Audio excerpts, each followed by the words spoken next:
asalaamaaleykum wa rahmatullaahi wa barakaatu kon jàll ba tey ci leeral yooyu ñuy leeral maanaam léegi bu fekkee def nga misaan wax turu Mohamed góor gi ba noppi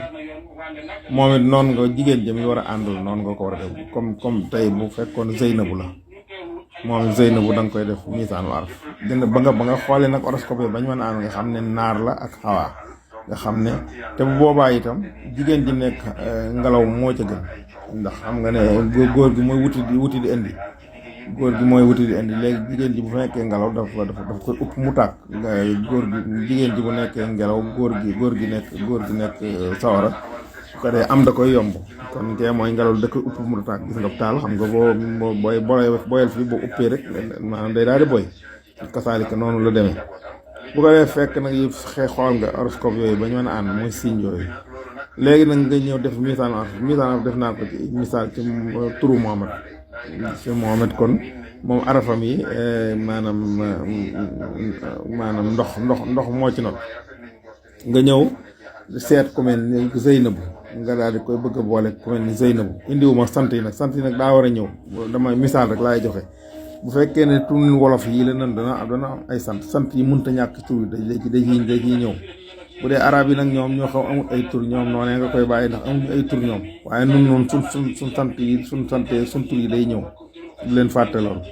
bu ko dee léegi Zeynabu boobu racine gi nga xam ne moo njëkk nekk ci martaba racine googu yaa ngi koy jàppe maanaam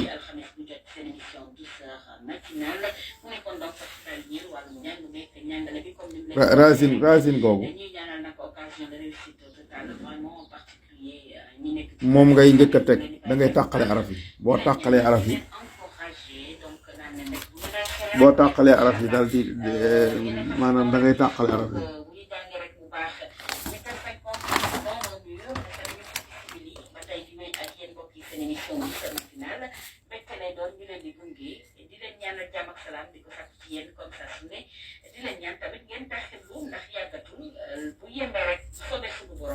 moom 6 lay doon maanaam ngeen baal ma ci xaw a kii gi dama am jàppoon tuuti léegi maanaam racine googu 6 lay doon foofu ci màtt ba foofu mu taxaw noonu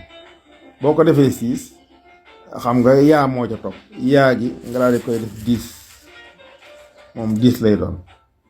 yooyu nag façon yooyu nag laa leen ne ku ko bëgg a jàng am na kii buñ ci ubbi bu ko dee bu léegi